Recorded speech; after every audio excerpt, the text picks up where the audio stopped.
Hello, everyone. Hey, casual day Yes. out by the lake. Trying not to get rained on, so if you hear thunder and lightning, it's not my tummy growling, it really is thunder and lightning. Yes, we do live in Central Florida, and this is the time of the year where... It could rain, 20 minutes later it's not, 10 Yes. minutes later it's raining again. Exactly. So today we're going to come to you with a very short education clip. And basically, it came to us from comments from one of our viewers. Yeah, somebody reached out to us and they said a comment that, really rings true to us. Mm-hmm. And that is, why is hospice not a death sentence?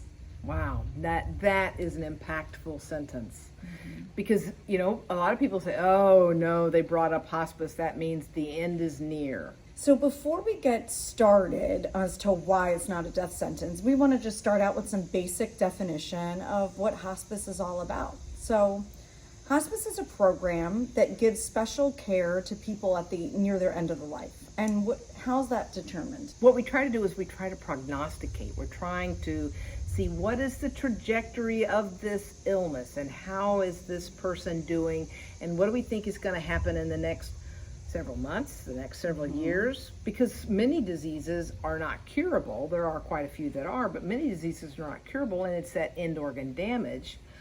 And we want to know, when do we think that end is going to come?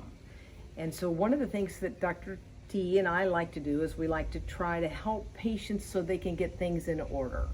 Because I feel like you got two really, really important times in your life: the day you're born and the day you leave.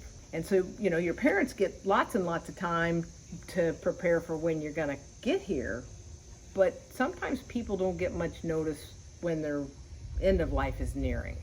And we feel like you ought to have as much notice. It's certainly scary to hear, it's a frightening thing, but wouldn't you like to be able to get ready for it? Mm-hmm. And we found with our patient population, to be truthful, it creates a peace at the time of their actual passing. So normally you start to think of hospice when you have a disease that is no longer curable, and the treatments that you're using, like Dr. Bones says, causes this end organ damage or irreversible symptoms, like symptoms of shortness of breath, pain, agitation, and it really affects your quality of life. And hospice is a service, a visiting service. It's not a place. They do have places, but not for most people. Most people want to be in their home.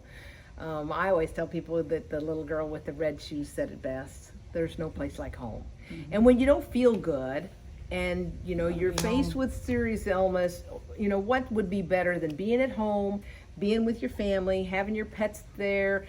And so this service will send different disciplines: nurses, aides, physician, nurse practitioner, chaplain, social worker. They send all these different disciplines to your home to help you. Now, they don't all come at one time, but they visit at different times. So the service of hospice is a visiting service. Yeah, and what's nice is that the interdisciplinary team, right? Because as a physician, I give one perspective, a social worker and a chaplain can give another perspective. And then I find my CNAs are the truth tellers, because they're helping the patient with their activities of daily living, which means bathing and dressing. And you really can see what's going on with the patient's skin, how are their symptoms being managed at that time where they're exerting themselves. And not only are the patients being cared for, but that provides such support for the family. Because after that patient passes, there is a bereavement service that's offered by hospice for the family. So it's good to get to know the company and the people caring for your loved ones early on the disease process, so there's a trust and a commitment to that patient. And I want to elaborate on the bereavement service. It's not like a 1 or a 2 hour service. It is an ongoing service that is provided for up to 12 months. We feel like most families have to see all those firsts without that loved one in their family before they can really learn how to carry on and how to deal without that person being there. And so that bereavement service that is provided by hospice continues well after that person passes away. Right. And I think it's interesting because a lot of times families after the patient passes, you think that's when they need you, but really it's not. That when right after the patient passes, there's a lot of stuff that you have to do, whatever you're traditional to do after a person passes. Most cultures, it's a funeral or a memorial service. Whatever that is, they're busy with that. They're consumed with family. It's the aftermath after that that you need to have that connection with the support team from the hospice. And that's why it's so important to look at hospice services early in the disease process, because it will really help you in the long run. And an invaluable member is also the social worker for the hospice, because sometimes there are legal matters. And not that the social worker can take care of those legal matters for you, but they can certainly guide you, and they can advise you and tell you, you are going to need legal help for this, and I can steer you in a direction of, you're going to have insurance changes, and I can help, get family members. Maybe they need to get somebody home from the military. So the social worker is an invaluable resource to help those families, because there are so many things that maybe you didn't address or you weren't prepared for, maybe funeral arrangements, or how you want to handle this with your church or your religious group or your neighbors, and they can assist with many of those things. And hospice is not a death sentence, and the reason why is it's used to help you use what time you have left wisely. Hospice also anticipates your needs for each individual and their individual illness and disease process. Those needs are going to change over time. Mm-hmm. And to have those experts on hand that can help you deal with that, because I know I have some patients and they want to accept hospice at that earliest opportunity, so that they can get all the good that they can get out of that. And they may only need the nurse to come once a week and count my pills and set up my pill planner. I'm still bathing in independently. I'm still, doing my own nail care.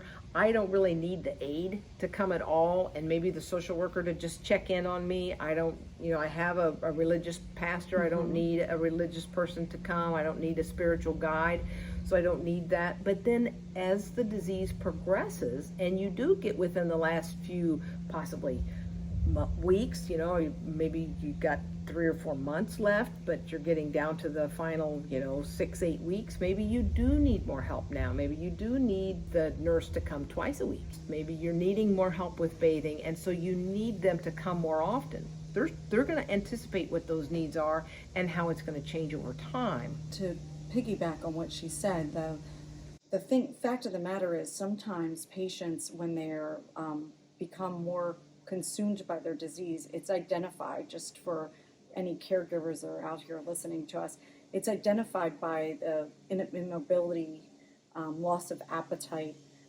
sometimes you're sleeping more. These are all things that now tell us that this is, it's an art, but there's also a science behind as to we know when time is limited.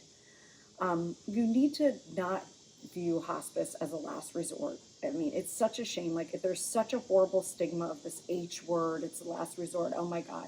And the reason why it becomes this last resort is because oftentimes there's a percentage of patients that come in the final hours. So of course your loved one is going to pass in 24 hours. They have not eaten in 2 weeks. They have not been awake for 3 weeks. They've been in the ICU for 4 weeks. They've had breathing tubes, feeding tubes. Yes, they're going to pass away. That's not preventable, and it didn't happen because of signing up for hospice. Right. So many patients and families are so afraid of hospice that they wait until the very end, and they don't really get much good out of hospice. So they don't know that they can transport that hospice care. I've got a relative that lives in Atlanta, and I want to go stay with them for 2 weeks, and I'm on hospice. So you can go to Atlanta, and we're going to communicate with a hospice there, and they will come and see you in Atlanta while you're there. And then when you are ready to come back, you'll come back, and our hospice will pick you up. Hospice is a choice. It's not a last resort. And it's the choice that I know my time is getting short, and I want to have extra help for me and my family to help take care of, whether it's you or your family member, but we want to have extra help to take care of the patient, and we want that extra help to be given now rather than just in the last couple of days of life. from my experience, many times hospice has a reputation that hospice came, they stopped all their medicines, they started on morphine, and there was nothing. Died. They were gone. They died in just about a week.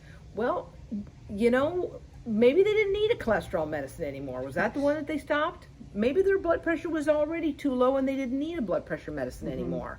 So, look at what the medications were that were stopped. Were they on diabetic meds and their blood sugar has never been over 150 anymore? So maybe they didn't need that blood sugar medicine. Maybe some of those meds were actually putting them at more risk. So maybe stopping those medications made sense. And I know that it's really hard to accept that patients sleep more as death approaches, patients eat less as death approaches, patients talk less as death approaches.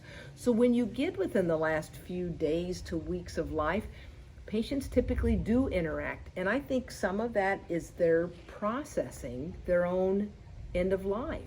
And they have less to say to the family. They want to sleep more. They're doing what they can to relax and to let go. And it's hard. Some of these people, they are doing everything they can to live. And they just want to be comfortable. And I think most hospices, I don't want to say all, but I think most hospices and the nurses that come to the home and the physicians that care for these people really truly want them to be comfortable, and they don't want to hasten the end of life, but they want to give just enough medication so that the patient is comfortable. And if I'm comfortable on a Sunday afternoon and I'm relaxing in my recliner, I can hear what's going on, my eyes are closed, I can hear the game on in the background, and when I hear the roar of the crowd, I think that's my team that scored. But I don't want to open my eyes. I don't want to speak because it breaks the spell. I'm not, end of life, but I'm comfortable.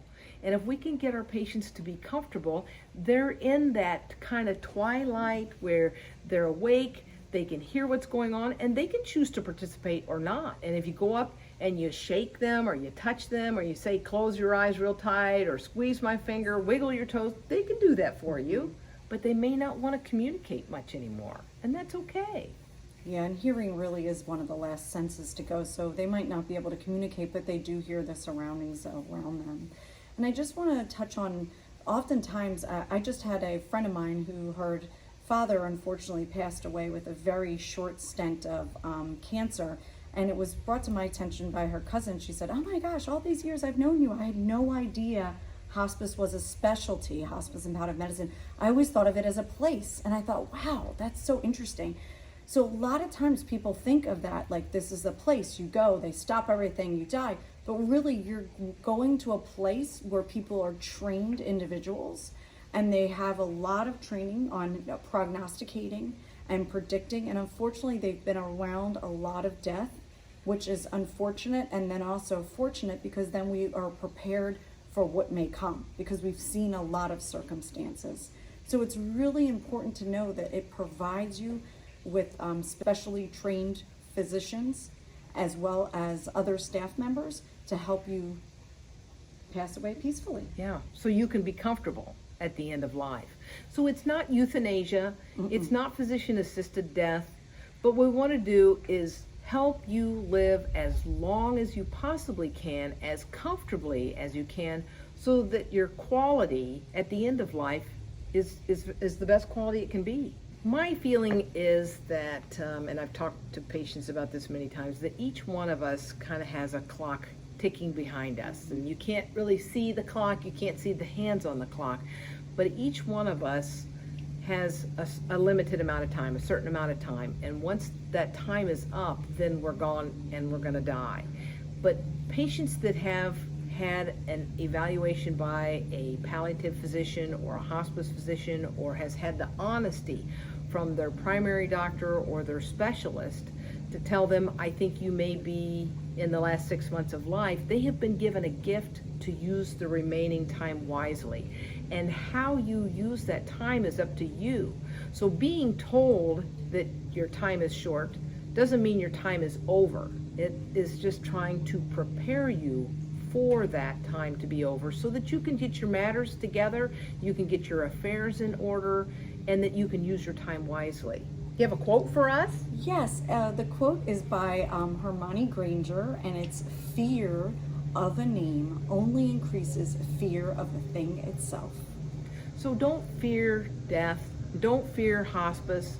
Those are words, and they do have a lot of implications, and one of them is, truly something that we should respect. We need to respect the end of life, and death does come, but we have help to help us have the best time in those last final days and weeks and months of life with that help of hospice service.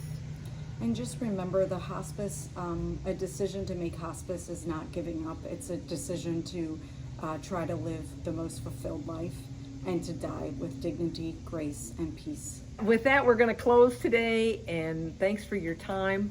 We really appreciate you allowing us to be a little more casual today. Yes, we're relaxing today, so thank you so much for joining us. All right. And have a great day. Bye now. Bye.